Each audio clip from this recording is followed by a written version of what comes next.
vos levantedes definitivamente e que botedes un baile por aí.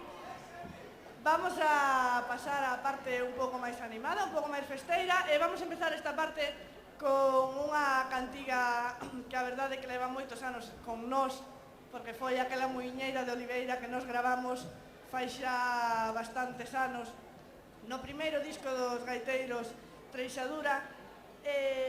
Nos quixemos adaptar esa peza a nós, adaptala ao noso estilo, facer un estilo propio e introducila no noso repertorio e a ver se vos gusta o resultado. Muiñeira de Oliveira.